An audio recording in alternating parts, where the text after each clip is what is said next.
Y abríamos justamente el programa de hoy con lo que nos contaba Lucía López acerca de las medidas de prevención, de las cosas que hay que tener en cuenta, de los riesgos, las amenazas que implica la salida masiva a las rutas por los feriados que se están viviendo en esta Semana Santa.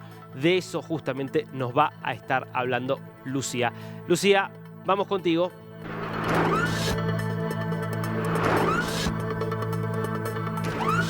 La seguridad vial o cómo, por ejemplo, mejorar las condiciones del transporte en el que circulan un montón de ciudadanos en toda Latinoamérica es parte de la conversación que tendrá la próxima semana la ITF, en la que se reúne una serie de autoridades del mundo dedicadas precisamente al transporte en nuestro país, en Chile. Y para hablar de eso me encuentro acá con el ministro de Transporte y Telecomunicaciones, Juan Carlos Muñoz. Muchas gracias, ministro, por esta conversación y por contarnos también de qué se trata este importante encuentro. Sí, esto es bien importante. La OSD tiene en su brazo de transporte un organismo que se llama el ITF, el Foro Internacional de Transporte, que reúne a los ministros de cerca de 66 países a lo largo del mundo.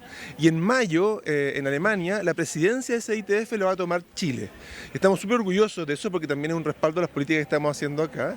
Y como preámbulo para tomar la presidencia, vamos a tener un diálogo de alto nivel acá con 17 países en Chile la próxima semana.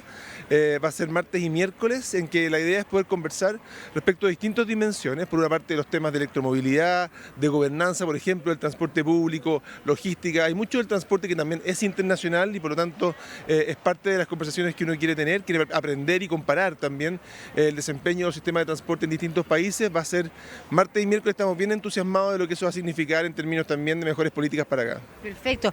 ¿De qué manera puede impactar efectivamente el intercambio de esta experiencia, no solamente en nuestra ciudadanía, ¿no es cierto?, en este país, además que pertenece, por supuesto, a la OCDE, lo digo porque no todos los países de Latinoamérica efectivamente están en la OCDE, pero de todas maneras las experiencias que se van compartiendo luego entre los países de la región, pero al mismo tiempo el ejemplo que se da de algunos países de la región hacia afuera. ¿Nos podría contar de eso también? O sea, aquí hay países que son ejemplares en distintas dimensiones. Por ejemplo, tema de seguridad vial. Nuestro país no está bien. En nuestro país mueren 2.000 personas todos los años en un país de 20 millones de habitantes. Cuando me comparo con España, también mueren 2.000 personas, pero son 50 millones de habitantes. O sea, hay algo que hacen que la probabilidad de morir en las vías es mucho menor. O sea, hay un espacio ahí grande para poder compartir experiencias y aprender. Los países van a venir a Chile también a aprender de lo que hemos desarrollado en términos de transporte público en Santiago. La tarifa integrada, los buses eléctricos, el metro, algo que llama mucho la atención y es parte de lo que vamos a poder mostrar con harto orgullo, así como también vislumbrar hacia el futuro, por ejemplo, qué oportunidades depara el hidrógeno verde también, no solamente en el transporte público, también en el transporte ya más de mayor escala, como buques, trenes. Es decir, estamos en tiempos de grandes cambios en materia de transporte, sobre todo en temas tecnológicos, y eso es parte de lo que vamos a discutir y conversar. Innovaciones tecnológicas, pero también, por ejemplo, oportunidades de comercio para los países. También es clave acá, por ejemplo, un tema que es muy interesante y muy relevante, es que en el transporte aéreo, por ejemplo, estamos avanzando en cómo poder descarbonizarlo, y uno de los elementos, unas dimensiones posibles a través de los combustibles, se llaman combustibles sustentables, que siendo combustibles en base a carbono no vienen del petróleo.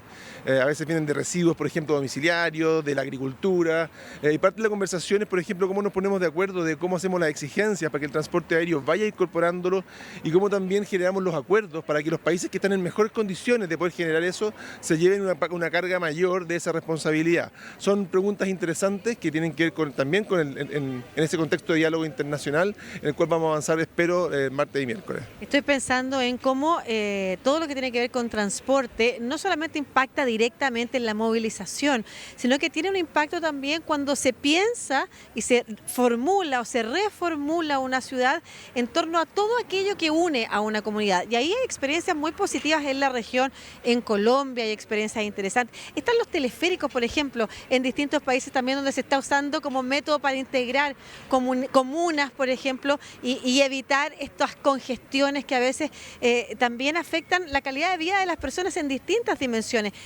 ¿Qué tan importante es efectivamente entender que la integración de estas distintas disciplinas pueden mejorar la calidad de vida de las personas, más allá de cómo circula o si circula de manera segura o no? Bueno, es interesante lo que dices, porque Hay distintos países que han ido explorando en materia de transporte público distintas dimensiones. Ya tenemos, por ejemplo, La Paz, por ejemplo, ha hecho un tremendo esfuerzo en materia de teleférico. En Medellín tú te encuentras con teleférico, hay otros lugares en los cuales te vas a encontrar, por ejemplo, con tranvías. En el caso nuestro, hemos ido avanzando también en buses de 2 pisos, que no hay en otros países de la región y que creo que también es una experiencia que va a ser interesante de compartir. Es decir, mirar lo que otros países van realizando, cómo lo van resolviendo, cuáles son los costos efectivos que están enfrentando, cuánto lo valoran los usuarios, parte de la conversación que yo creo que tiene mucho valor. Muchas gracias, ministro Juan Carlos Muñoz, ministro de Transporte y Telecomunicaciones, entonces hablándonos de este importante encuentro de autoridades ministeriales de distintos países de la OECD que se van a dar cita aquí en Santiago de Chile. Muchas gracias, ministro. Así es, muchas gracias.